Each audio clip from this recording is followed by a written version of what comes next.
All right, so needless to say, I'm very, very excited for X-Men 97. I'm excited to see what we get out of this show.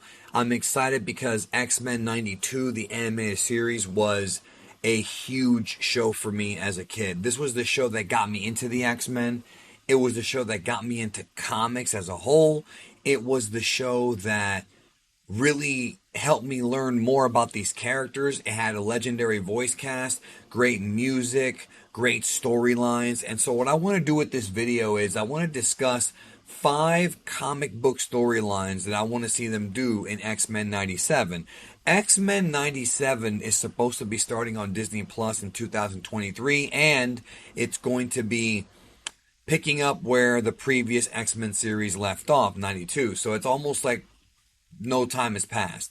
And I'm hoping they get a good animation team, maybe the same one they had for the original X-Men show, or at least somebody close.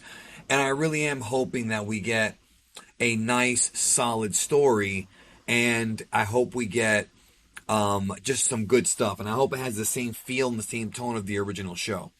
So, what I want to talk about is, like I said, my 5 storylines from the X-Men comics that I want to be in this show. So the first one I'm going to go over with you guys is a storyline known as Fatal Attractions. This was the storyline where Magneto opened up Asteroid M for the X-Men, but then he snapped, he crippled Cable, Colossus turned and joined his team, and he pulled the adamantium out of Wolverine. It was a storyline that actually took place right as this show was picking up steam in the comics. Some of the best art ever. I've got the graphic novel version. I absolutely love this storyline because Magneto is one of my 3 top favorite Marvel villains alongside Thanos and Doctor Doom.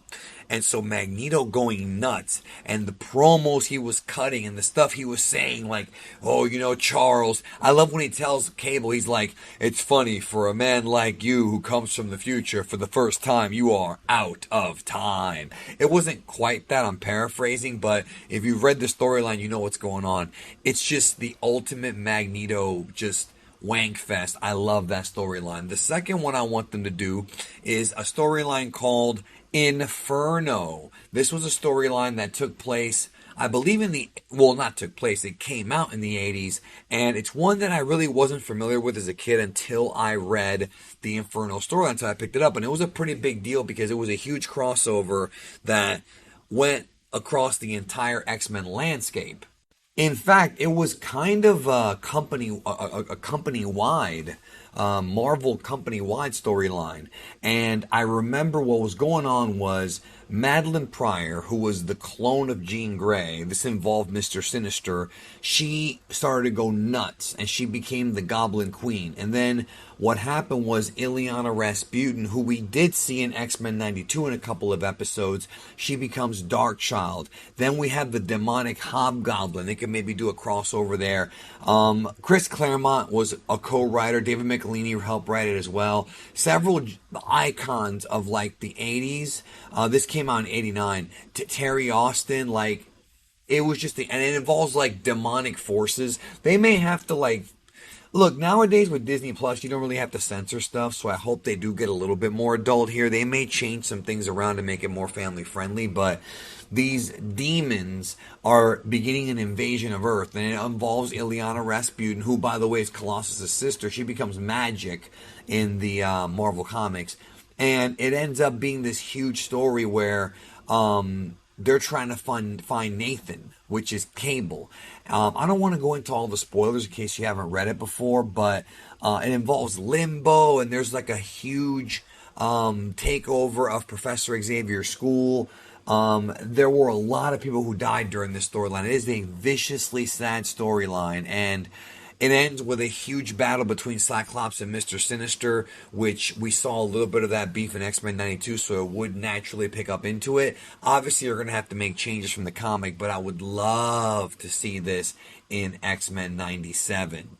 The next one I want to discuss is one of my favorite, absolutely insane storylines they've ever done in the comics, and that is Onslaught. And if you played Marvel vs. Capcom, the first one, you remember that Onslaught was the final boss of the game. This was the storyline that took place after Fatal Attractions, where what happens is Professor Xavier uses powers to basically turn off Magneto's spine and turn him into mind. Did I say fine? Turn off his mind, and he basically became like a quadriplegic. Like, he was just like in a coma. And then what happened was, the evil inside of Magneto's brain somehow jumped into Xavier's subconscious, merged with Xavier, and he was able to open up a portal from the astral plane into our world and wreak absolute havoc. Storyline was written by Mark Waid and Scott Lobdell and Andy Kubert, and I remember this storyline when I was a kid being just absolutely crazy. He throws Juggernaut from Canada to New Jersey. He ends up like infiltrating and fighting off like Bastion, and like the X-Men have to come together. But also we have other characters coming in. We have Spider-Man who makes a cameo. We have Hulk. We have Thor, the Fantastic Four.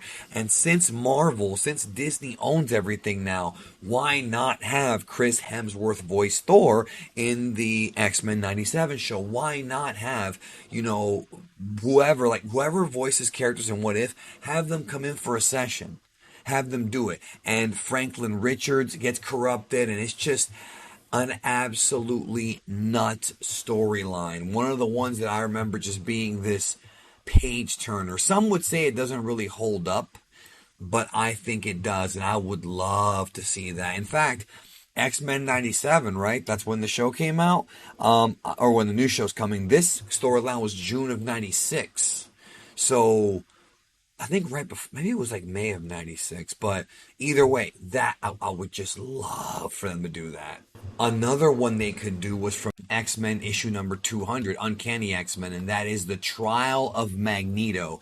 Magneto gets put on trial for the crimes against humanity in his quest to have mutants rule the world, basically.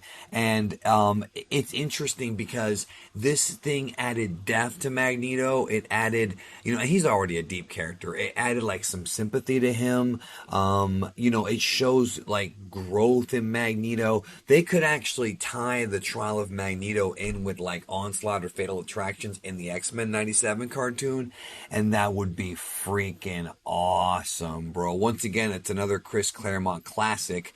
I mean, Chris Claremont wrote more classic X-Men storylines than just about anybody, right? And this is another one right there.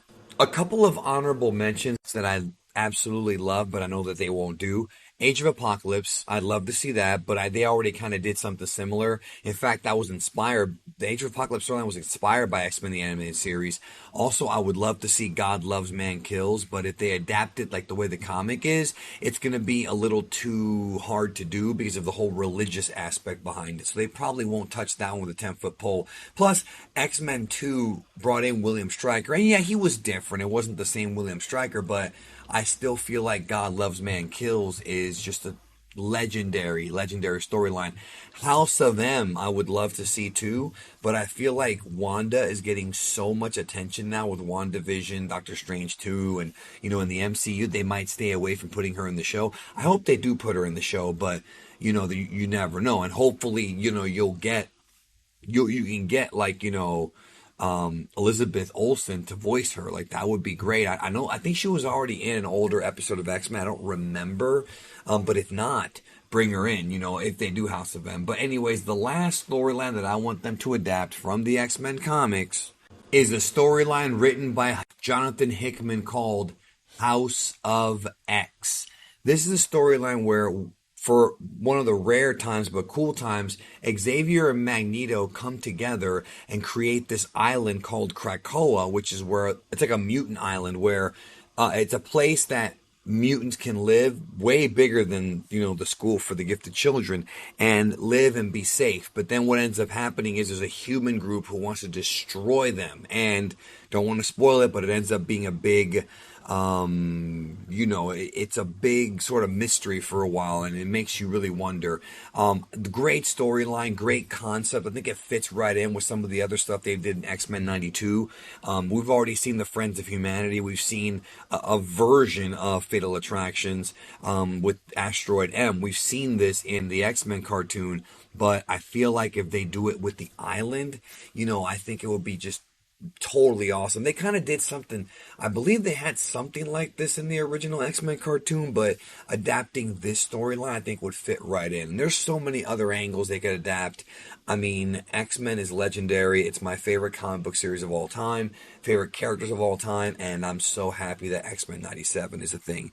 Anyways, what are some of the storylines that you want to see them adapt into X-Men 97? I picked mostly stuff from the 80s and 90s because that was what inspired X-Men 92, but if it's from the 2000s or 2010s, I mean, as long as it's good, but I chose to focus on these because that's the time when I was reading X-Men the most, and the time that I'm most, that I'm, I guess, most familiar with, if that makes sense. Anyways, that's it. Thanks for watching. Have a great one. I'll talk to you soon.